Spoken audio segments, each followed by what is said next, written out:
Assalamualaikum warahmatullahi wabarakatuh. Kami dari kelompok 7 akan mempresentasikan hasil makalah kami mengenai perbandingan pemikiran pendidikan menurut John Dewey dan Muhammad Abduh. Di sini saya akan menjelaskan tentang pemikiran pendidikan menurut John Dewey. Jadi John Dewey ini lahir pada tanggal 20 Oktober 1859 di Burlington, negara bagian Vermont, sebelah timur Amerika Serikat. Ia memasuki Universitas Vermont pada tahun 1875. Walaupun sejak awal ia tertarik pada filsafat dan pemikiran sosial, ia tidak memastikan karir masa depannya dalam bidang tersebut. Setelah lulus dari Universitas Vermont, ia menghabiskan waktu selama 3 tahun untuk mengajar di beberapa sekolah di Pennsylvania dan Vermont. Tahun 1881, Dewey kembali ke Burlington dan mengajar di sana. Di samping itu, Dewey memprogramkan mempelajari filsafat secara privat dengan mantan gurunya yang bernama H.A.P. Torrey. Atas anjuran gurunya tersebut, Dewey kemudian belajar di Universitas Johns Hopkins. Sewaktu berada di bawah pimpinan rektornya yang permata, universitas ini sudah menjadi pusat kegiatan intelektual. Pada tahun 1904, ia pindah ke Universitas Columbia dan menjadi guru besar dalam bidang filsafat.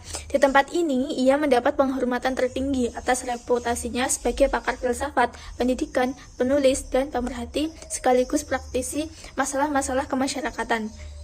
Selain memberikan kuliah di negaranya sendiri, Dewey juga pernah menyampaikan ceramah-ceramah dan kuliahnya di negara-negara lain, seperti Tokyo, Peking, Nanking dari tahun 1919 sampai 1921. Ia juga mengadakan survei pendidikan di Turki, Meksiko, dan Rusia.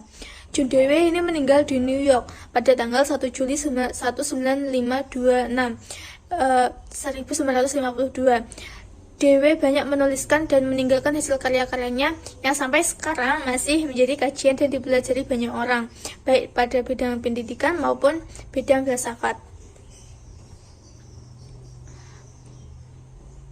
Selanjutnya, saya akan jelaskan tentang pemikirannya.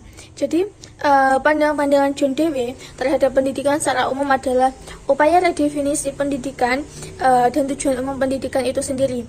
Jadi, definisi pendidikan menurut Dewey diinterpretasikan sebagai suatu bentuk proses di mana masyarakat berusaha mengenal dirinya. Dengan kata lain, pendidikan merupakan proses agar masyarakat menjadi survival untuk menjadi kekal dan abadi. Secara khusus, rekomendasi Dewey terhadap pendidikan mencakup 2 hal, yaitu metode pendidikan dan kurikulum. Jadi pertama adalah metode pendidikan, yang mana menurut Dewey adalah upaya menanamkan disiplin tetapi bukan otoritas. Yang penting adalah mengontrol anak dari eksternal. Metode pengajaran dengan disiplin berarti seseorang mengarahkan pelajaran dengan disiplin dengan cara 1. Membuang segala bentuk membuang bentuk paksaan dalam proses pendidikan. Yang kedua, memunculkan minat siswa melalui proses intimisasi guru dengan kecakapan dan minat setiap murid. Yang ketiga, penciptaan suasana kelas yang partisipatif sehingga setiap elemen kelas turut berpartisipasi dalam proses belajar.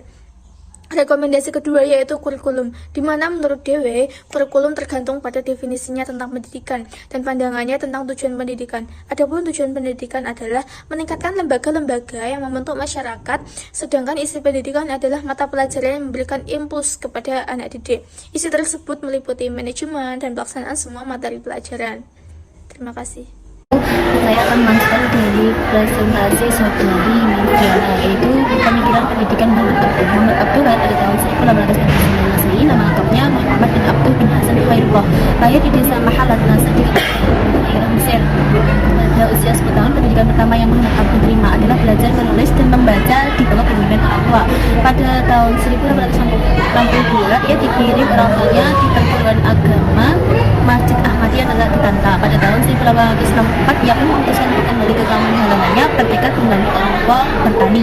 Pada tahun 1866, ia melanjutkan ke perguruan tinggi Al-Azhar. Pada tahun inilah ia bertemu dengan Jalaluddin Al-Afghani. Pada tahun 1871, Muhammad Abduh aktif menulis karangan di media Al-Ahram. Pada tahun 1877, Muhammad Abduh lulus dari Al-Azhar. Pada tahun 1872, pecah revolusi Urabu Pasha, Muhammad Abduh yang memimpin surat Al-Mishriyat dituduh terlibat dalam kasus tersebut. Akhirnya pemerintah Mesir mengasingkan ke Beirut, Syria. Dalam pengasingannya, Muhammad Abduh bertemu kembali dengan Jamaluddin Afghani dan mendirikan organisasi Surat Kabar Al-Wusta.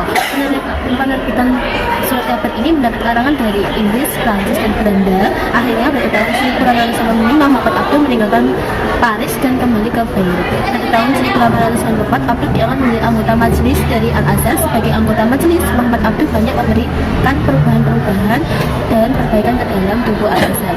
Muhammad Abduh meninggal dunia pada tanggal 11 Juli 1905 dimakamkan di Kairo.